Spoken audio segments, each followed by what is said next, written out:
어머, 오늘은 엄마가 안 왔나 보네. 평온했던 골목길. 그 평온을 가른 건 지나가던 동네 아주머니의 한마디였다. 범수가 시터 이모에게 한 일을 인계받던 찰나였다. 두 사람의 고개가 거의 동시에 돌아갔다. 시터 이모는 아주머니를 보며 짧게 웃었다. 그러곤 재빠르게 손가락을 입에 대며 조용히 하라는 듯 쉿 제스처를 취했다. 범수는 오묘한 표정을 지은 채 아무 말 없이 그 장면을 지켜봤다. 이모는 머쓱한 듯 손을 내리고 범수를 바라보며 말했다. 아유, 지난번에 우리 딸이 왔었는데 그걸 보고 하니 엄만 줄 알았나 보네. 집으로 돌아오는 차 안 한이는 뒷좌석 카시트에서 조용히 잠들어 있었다. 범수는 신호에 멈춰선 차 안에서 고개를 돌렸다. 아기 옷이 눈에 들어왔다. 아침에 입혀보냈던 파란색 상하이가 아니었다. 지금 한이는 크림색 바디수트를 입고 있었다. 소매 끝엔 꽃무늬가 프린트돼 있었고 어깨 단추가 낯설었다. 또 바뀌었네. 한이를 침대에 눕히고 난 후 범수는 그대로 복도에 기대 앉았다. 생각이 많았다. 정확히는 말로 설명하기 어려운 불편함이었다. 지난번 말도 없이 키즈카페에 다녀오신 것도 그렇고 여간 꺼림칙한 일들이 자꾸 일어나는 것 같아 왜인지 모르게 불안한 마음이 마음 한켠에 자리 잡았다. 며칠 뒤 저녁, 술도가에 가족들이 모두 모였다.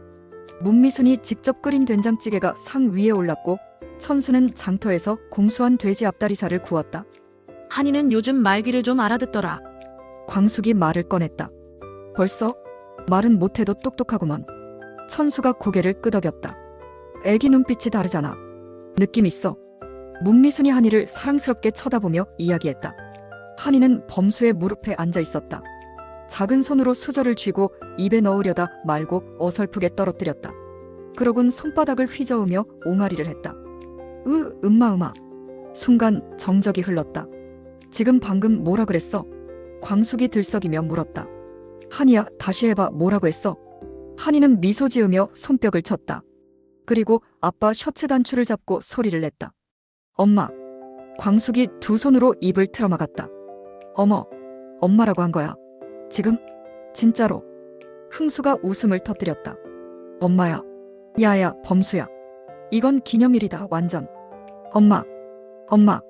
다시 해봐, 옳지. 엄마. 천수도 고개를 끄덕이며 말했다. 아빠라고 해야지, 한이야, 아빠. 해봐, 아빠. 모두가 웃으며 박수를 쳤다. 한이는 무슨 의미인지도 모른 채 따라 웃었다. 하지만 범수는 웃지 않았다. 그는 고개를 들지 않았다. 다만 아이를 안은 자세 그대로 굳은 손으로 등을 토닥였다. 그 손엔 미세한 떨림이 있었다. 한이는 지금껏 엄마라는 단어를 배운 적이 없었다. 범수는 그걸 알고 있었다. 세리도 엄마라는 말을 가르치지 않았다. 누구도 한이에게 엄마를 가르친 적이 없었다. 한이에게 엄마를 가르친 것은 누구일까? 범수만이 그 사실을 알고 있었다. 그날 밤 한이는 곤히 잠들어 있었다. 범수는 방문을 닫고 나왔다. 주방 조명은 꺼져 있었고 식탁엔 미처 치우지 못한 그릇들이 남아 있었다. 그는 조용히 식탁에 앉았다. 그리고 스스로에게 물었다. 한이의 처동아리가 엄마라니 그게 정말 처음이었을까? 그는 고개를 떨궜다. 이 모든 의심이 정말 기우이길 바랐다. 다음 날 오후 4시 47분. 범수는 수업을 일찍 마치고 시터 이모의 아파트 단지에 도착했다. 이 찝찝한 기분을 떨쳐내기가 힘들어 오늘은 결심을 했다. 예고 없이 일찍 시터 이모네로 한이를 데리러 가기로 했다. 주차를 하고 현관을 들어선 범수. 1층 엘리베이터 앞에 멈춰 섰을 때 문이 띵하고 열렸다. 그 순간 안에서 내리려던 사람과 눈이 마주쳤다. 나영은. 그녀는 마스크도 쓰지 않은 얼굴로 엘리베이터에서 내리려다 깜짝 놀라 그대로 굳어버렸다. 범수도 놀라긴 마찬가지였다. 아니, 네가 왜 여기 있어? 그 말에 나영은은 움찔했지만 애써 침착한 척 말했다. 여기 나 아는 언니가 살아. 오빤 웬일이야? 뭐라고? 그때 최근 범수가 느꼈던 모든 꺼림칙한 일들이 스쳐 지나갔다. 나영은이었구나. 이 모든 것이. 너 여긴 어떻게 알고 찾아왔어? 한이 보고 가는 거지. 범수의 눈빛은 이미 흔들림 없이 분노로 가득 차 있었다. 나 그냥 한이랑 있고 싶어서 그랬어. 내가 그럴 자격이 있어? 아이 버리고 나간 사람이. 난 엄마야. 웃기지 마. 애 낳았다고 엄마 되는 거 아니야. 그럼 넌 한이 엄마 아니야. 나영은은 숨을 거칠게 들이켰다. 더 이상 참지 못한 듯 그녀도 언성을 높였다. 그래. 나 그때 내가 너무 힘들어서 못할 짓 했어. 근데 지금은 바뀌었어. 나 한이 잘 키울 수 있어. 한이가 날 보며 웃을 때 그렇게 행복할 수가 없어. 너 지금 뭘 단단히 착각하나 본데. 착각 아니야. 내가 한이 엄마야. 한이는 내 딸이야. 왜 그걸 내가 부정해? 왜 날 그렇게 못 보게 막아? 그 말이 울려 퍼졌고 엘리베이터 앞에 작은 공간이 전쟁터처럼 무거워졌다. 나영은과 범수의 말싸움은 점점 격해지고 있었다. 한이는 내 딸이야. 그 외침이 로비 전체에 울려 퍼질 정도였다. 그 소리에 2층 복도 끝에서 문을 열고 나온 사람. 시터 이모였다. 손엔 한이를 안고 있었고 얼굴은 이미 하얗게 질려 있었다. 시터 이모도 그대로 굳었다. 잠시 멈칫한 끝에 그녀는 한이를 꼭 끌어안고 급히 계단을 내려가기 시작했다. 교수님. 그녀가 1층 로비에 도착했을 때 범수는 이미 나영은에게 등을 돌리고 있었다. 하지만 이모의 목소리에 그는 천천히 고개를 돌렸다. 그 눈빛. 한마디도 하지 않았지만 그저 눈빛 하나로 시터 이모는 모든 걸 이해했다. 그녀는 곧장 고개를 숙이고 한이를 안은 채 범수 앞에 섰다. 숨을 헐떡이며 입을 열었다. 교수님 정말 죄송합니다. 애기 엄마가 나영은 씨가 너무 사정을 해서 정말 제가 마음이 약해져서 이러면 안 되는 건데 제가 너무 잘못했어요. 정말 죄송합니다. 그녀는 말하다가 목이 메었다. 한이를 아는 팔이 떨렸다. 범수는 말이 없었다. 고개도 끄덕이지 않았고 고개를 저은 것도 아니었다. 그저 시터 이모의 눈을 똑바로 바라봤다. 언제부터였죠? 네. 언제부터 나영은이랑 짰냐고요? 매일 아이 데리고 나가게 해준 거 그게 이모 방식입니까? 아니에요 교수님 그게. 변명하지 마세요. 오늘로 그만두세요. 더는 한이 맡기지 않겠습니다. 이모한테는 실망을 넘어서 신뢰 자체가 무너졌습니다. 시터 이모는 한이를 꼭 안은 채 눈물이 맺혔다. 정말 죄송합니다 교수님. 범수는 더는 말하지 않았다. 그저 한이를 받아 안았다. 한이는 낯익은 품이 반가운 듯 작은 손으로 아빠의 목을 잡았다. 범수는 아이를 꼭 끌어안고 말없이 건물을 나섰다. 나영은도 시터 이모도 그의 뒷모습을 붙잡지 못했다. 엘리베이터 문이 닫히고 로비는 다시 조용해졌다. 오늘로 그만두세요. 이모는 숨이 멎은 듯 멈췄다. 다신 한이 곁에 오지 마세요. 이모는 결국 무너진 듯 고개를 깊이 숙였다. 한이가 그녀의 품에서 몸을 꿈틀였다. 하지만 이제 그 품은 더 이상 아이를 안아줄 수 있는 자격이 없었다. 현관문을 닫는 소리가 그 어느 때보다 깊게 울렸다. 범수는 한이를 품에 안고 조용히 거실로 들어왔다. 한이는 아빠의 품이 익숙한 듯 고개를 그의 어깨에 기댄 채 잠들어 있었다. 하지만 범수는 앉지 않았다. 눈만 멍하니 정면을 바라보았다. 거실엔 텅 빈 정적이 흘렀고 그 정적이 마음을 더 무겁게 짓눌렀다. 범수는 한참을 망설이다. 부엌에 있는 미순과 주실을 찾는다. 지금 바쁘세요? 문미순과 공주실은 거실로 나왔다. 한이를 본 두 사람은 깜짝 놀랐다. 밤새 열이라도 난 건지 한이의 볼은 평소보다 더 붉게 물들어 있었다. 아이고야 얘 볼 좀 봐. 안아봐도 될까요? 문미순이 손을 내밀었다. 범수는 아무 말 없이 한이를 조심스럽게 건넸다. 한이는 미순의 품에서도 낯가림 하나 없이 곧잘 안겨들었다. 공주실은 조용히 둘을 바라보다 범수 쪽으로 몸을 틀었다. 무슨 일이야? 무슨 일 있었던 거야? 그제야 범수는 숨을 들이쉬었다. 나영은 그 사람이 시터 이모랑 짜고 저 몰래 한이를 매일 데리고 나갔더라고요. 말이 끝나기도 전에 미수는 눈을 크게 떴고 공주실은 입술을 꾹 다물었다. 이모를 믿었는데 내가 너무 안일했어요. 아무래도 이상해서 제가 오늘 일찍 가봤는데 딱 들켰어요. 범수의 목소리는 흔들렸다. 자책과 분노가 엉겨붙은 어조였다. 그래서 시터 이모, 바로 해고했어요. 공주실이 조심스레 물었다. 한이는 괜찮니? 범수는 고개를 끄덕였다. 잠은 잘 자고 있어요. 근데 이제부터가 문제예요. 당장 아이를 돌볼 사람이 없어요. 그 말을 들은 미수는 이마를 짚었다. 그리고는 조용히 물었다. 그래서 우리한테 부탁하려는 거니? 범수는 고개를 숙였다. 지금은 세리랑도 떨어져 지내는 중이라. 정말 죄송해요. 엄마처럼 봐주시던 분들이니까. 한이가 어색해하지도 않고요. 부탁드려도 될까요? 문미수는 한참을 바라보다가 곧 한이를 다시 안고 자리에서 일어섰다. 죄송은 무슨, 당연히 우리가 봐야지. 이제부터 한이는 우리 애야. 공주실도 맞장구 쳤다. 우리가 같이 보면 되지 뭐. 애기 키우다 보면 피곤하긴 해도 그게 또 사는 맛이지. 범수는 그 자리에 일어나 고개를 깊이 숙였다. 숨을 길게 내쉬며 말했다. 진심으로 감사드려요. 다신 이런 일 없게 할게요. 그때였다. 밖에서 한 사람, 두 사람 들어오기 시작했다. 천수와 흥수 그리고 강수. 마침 모두 모여 같이 저녁을 먹기로 한 날이었다. 문미순이 그들을 부르며 말했다. 얘들아, 오늘은 밥 먹기 전에 꼭 들어야 할 얘기가 있어. 거실에 앉은 가족들에게 문미순이 상황을 간략히 설명했다. 강수가 먼저 입을 열었다. 아니 그 여자가 또 그랬다고. 한이를 왜 그렇게 붙들고 있어 도대체. 흥수도 목소리를 낮췄다. 이거 그냥 넘어갈 일이 아니야. 법적으로 문제 삼아야 하는 거 아니야. 천수는 조용히 말했다. 한이가 불안하면 안 돼. 지금부터라도 우리가 지켜줘야지. 공주실은 그 말을 듣고 고개를 끄덕였다. 한이는 이제 우리 모두의 딸이다. 그 순간 한이가 자다 깼는지 눈을 비비며 고개를 들었다. 그 시각 나영은은 병원 근처 카페에 앉아 있었다. 테이블 위엔 작은 지퍼백 하나. 그 안에는 며칠 전 시터 이모와 마지막으로 연락하던 그날 그녀가 건네준 범수의 머리카락 몇 가닥이 들어있었다. 그날 이모는 한이를 돌려보내기 직전 몰래 머리카락을 담아보내며 이렇게 말했다. 지난번에 부탁한 거. 자, 아유 이런 거 자꾸 부탁해서 내가 얼마나 불편했나 몰라. 이제 난 아무것도 모르는 거다. 그 순간은 스쳐 지나갔지만 이제 그 조각이 손안에 있었다.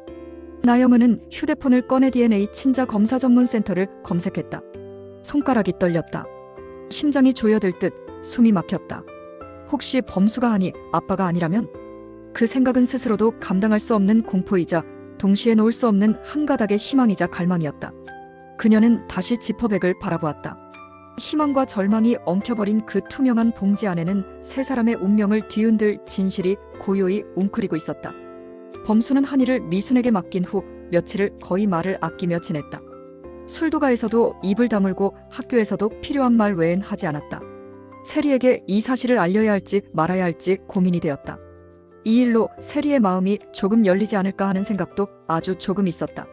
한이를 너무나도 사랑하는 세리라는 것을 알기 때문에 범수는 이야기를 하기로 결심했다. 시터 이모가 나영은이랑 몰래 짜고 나 몰래 한이를 계속 데리고 나갔어. 하루 이틀도 아니고 거의 매일. 세리의 표정이 굳었다. 진짜요? 그럼 한이가 나영은 씨랑 계속. 범수는 고개를 떨구었다. 내가 너무 방심했어. 직접 들켰고 그래서 바로 시터 이모 해고했어. 세리는 당황했지만 오히려 차분하게 범수의 손등을 잡았다. 그래도 지금이라도 알아서 다행이에요. 한이는 괜찮아요? 응. 집에서 가족들이 돌봐주고 계셔. 통화 이후 세리는 생각이 많아졌다. 한이가 안쓰럽기도 하고 범수도 안쓰러웠다. 내가 곁에서 힘이 돼주고 싶다는 생각을 했다. 결국 독고탁 때문에 아직 마음의 정리가 필요했던 세리는 마음을 굳게 먹고 범수에게 다시 다가가기로 마음먹었다. 이후 세리는 한이를 자주 보게 됐다. 한이 산책도 시키고 재밌는 시간을 같이 보내고 술도가 마당에서 온 가족들과 함께 시간을 보내기도 했다. 한이는 세리를 보면 환하게 웃었고 세리는 한이를 우리 아기라고 부르며 정을 붙였다. 2주 후 햇살이 포근하던 오후였다. 세리는 한이를 유모차에 태우고 동네 공원 근처 산책길을 걷고 있었다. 한이는 바람결에 살랑이는 나뭇잎을 보고 옹알이를 하며 손을 흔들었다. 세리는 미소 지으며 아이를 바라보며 말했다. 한이야, 오늘 기분 좋은가 보네. 그 순간이었다. 뒤에서 누군가 다급하게 걸어왔다. 그리고 익숙한 목소리. 한이야. 세리는 걸음을 멈췄다. 뒤를 돌아보는 순간 나영은이 서 있었다. 머리는 풀어져 있었고 눈은 붉게 충혈되어 있었다. 한이, 내 딸 아니야. 엄마 왔어. 세리는 본능적으로 유모차를 밀며 뒷걸음질 쳤다. 지금 뭐 하시는 거예요? 여기서 이러시면 안 돼요. 하지만 나영은은 무섭도록 빠르게 다가와 한이에게 손을 뻗었다. 당신 무슨 자격으로 한이를 데리고 있어? 한이는 내 딸이야. 세리는 몸으로 한이를 가로막으며 소리쳤다. 당신 마음대로 못 데려가지. 당신이 무슨 상관이야. 한이는 내 딸이야. 나영은은 세리를 밀쳐내듯 손을 뻗었고 세리는 중심을 잃고 옆으로 휘청했다. 그 틈을 타 나영은은 유모차에서 한이를 번쩍 안아 올렸다. 한이는 갑작스러운 낯선 품에 놀라 울음을 터뜨렸다. 으아! 세리는 급히 따라가려 했지만 나영은은 이미 큰 길 쪽으로 빠르게 걸어가고 있었다. 한이 내려놔요. 지금 뭐 하는 거예요? 세리는 울먹이며 뒤를 쫓았다. 하지만 아이를 품에 안은 여자의 걸음은 두려움이 아니라 집착에 가까운 단단함으로 채워져 있었다. 너무 놀란 세리는 바로 범수에게 전화를 걸었다. 세리의 손은 떨리고 있었다. 전화를 받은 범수는 할 말을 잃었다. 놀랄 새도 없이 범수는 세리의 전화를 끊고 바로 나영은에게 전화 걸었다. 신호음이 이어졌다. 하지만 끝내 받지 않았다. 한이를 품에 안고 사라진 나영은의 뒷모습이 계속해서 눈앞에 아른거렸다. 세리는 아무것도 하지 못한 자신을 자책했고 범수는 분노로 숨조차 가빠왔다. 그날 밤 범수는 바로 가족들과 이 사태를 공유하고 의논했다. 한이를 나영은이 데려갔어. 그게 무슨 소리야? 흥수는 숨을 삼키며 소리쳤다. 뭐? 그 미친 여자가 또 지금 위치 추적은 돼? CCTV 확보해. 강수는 차분했지만 목소리는 떨렸다. 지금은 신고부터 해. 애 잃어버린 거잖아. 납치야 그건. 옥부는 고개를 부여잡고 말했다. 그 여자 아예 미친 거 아니야? 문미수는 한이가 없다는 소식을 듣고 손에서 그릇을 떨어뜨렸다. 아니 어쩌다 한이를. 공주실은 벌떡 일어나 말했다. 이건 가만히 있으면 안 돼. 당장 고소하자. 애를 그렇게 데려가다니. 하룻밤 사이 독수리 가족은 모두 이 사건을 알게 되어 꼬술도가 내부도 긴급한 전시 상태처럼 변해갔다. 범수는 세리 옆에서 한시도 떨어지지 않았다. 세리는 괜찮다고 말했지만 그 눈엔 여전히 죄책감이 맺혀 있었다. 다음 날 범수는 학교 연구실에서 강의 준비를 하고 있었다. 우편물이 하나 책상 위에 올려져 있었다. 보낸 사람 차정호 유전자 연구소 수신인 오범수 교수. 그 순간 범수의 손끝이 얼어붙었다. 봉투를 뜯었다. A사 3장. 그중 첫 페이지에 굵게 적힌 문장 하나. 친자관계가 인정되지 않은 오범수 오한이 간의 생물학적 친자관계는 성립되지 않습니다. 숨이 턱 막혔다. 목구멍이 막히는 느낌이었다. 범수는 너무 놀라 그대로 주저앉아 버렸다. 두 번째 페이지, 세 번째 페이지. 전부 다 부불일치 유전자 일치율 0% 생물학적 아버지 아닌 그 문장들이 반복됐다. 범수는 의자에서 일어나 연구실 창가에 걸터 앉았다. 몸이 떨렸다. 그토록 품에 안고 밤새 열날 때마다 부채질하고 기저귀를 갈고 한 아이가 내 딸이 아니라고. 그리고 그 사실을 누구보다 먼저 알고 있었던 사람. 나영은. 그녀는 그걸 알고도 검사 결과를 숨긴 채 본인이 힘들 때는 아이를 버렸다가 이제 와서 본인 마음대로 아이를 빼앗아갔다. 범수는 이가 갈렸다. 손에 들고 있던 종이가 한 줌으로 구겨졌다. 이건 용서할 수 없어. 한이는 내 딸이 아니었다. 그 문장을 입 밖으로 꺼내는 데까지 꼬박 사흘이 걸렸다. 범수는 아직도 결과지를 손에서 내려놓지 못하고 있었다. 접었다 펴기를 수십 번. 눈에 익은 글씨가 이제는 종이 속에서 튀어나올 것 같았다. 생물학적 친자관계 성립되지 않음. 그 한 줄이 지금까지의 1년을 송두리째 부정했다. 그럼에도 범수는 여전히 한이를 우리 한이라고 불렀다. 바뀌는 건 현실이었고 그 현실을 받아들이는 건 마음이 아니었다. 며칠 후 범수는 법률사무소에 앉아 있었다. 검사 결과지와 한이의 출생신고, 서류, 양육 기록이 담긴 서류철을 책상 위에 올려놓았다. 담당 변호사는 한참을 서류를 넘기다가 조용히 입을 열었다. 결론부터 말씀드리죠, 교수님. 법적으로는 매우 불리하십니다. 한이 양의 생물학적 부가 아니라는 개공식적으로 입증된 이상 모친 측에서 아이를 낳은 부모로 주장하면 법원도 그걸 우선시할 수밖에 없습니다. 그렇다고 제가 키운 시간들이 무의미한가요? 변호사는 말을 멈췄다. 아이의 심리적 안정, 양육 환경, 정서적 유대감 등은 분명 고려됩니다. 하지만 그건 어디까지나 보조적 요소입니다. 범수는 고개를 떨구었다. 그 자리에 멈춘 말처럼 숨도 턱 막혔다. 변호사는 말을 이었다. 이런 경우 심리적 친권이라는 개념이 법정에서 인정받으려면 오랜 시간의 양육 기록, 주변인의 진술, 의료적 책임, 이력까지 모두 입증해야 합니다. 제가 다 해왔습니다. 한이의 예방접종, 병원 진료, 기저귀 하나, 이유식 하나까지 전부요. 알고 있습니다. 하지만 상대가 친모라는 타이틀로 나오면 대부분의 법정은 산모의 회복된 양육 의지를 받아들입니다. 범수는 고개를 들었다. 그 사람은 아이를 버렸어요. 그걸 증명해야죠. 기록으로, 진술로, 정황으로. 법률사무소를 나와 거리에 섰을 때 햇볕은 따뜻했지만 몸은 으슬으슬 떨렸다. 범수는 주머니 속에서 한이의 초음파 사진 한 장을 꺼냈다. 그 사진은 나영은이 떠나기 전 유일하게 남긴 것 중 하나였다.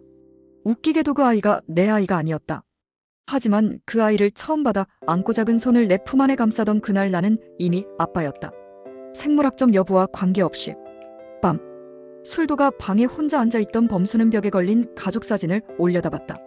한이는 웃고 있었다. 그 사진 속에서 가장 해맑게. 그날 밤 범수는 책상 앞에 앉아 처음으로 양육권 소송이라는 단어를 검색했다. 그 화면 앞에서 그는 긴 한숨을 내쉬었다. 내가 아이를 잃지 않으려면 내가 얼마나 아버지였는지를 증명해야 한다. 하지만 과연 법은 마음으로 맺어진 가족을 어디까지 인정해줄 수 있을까?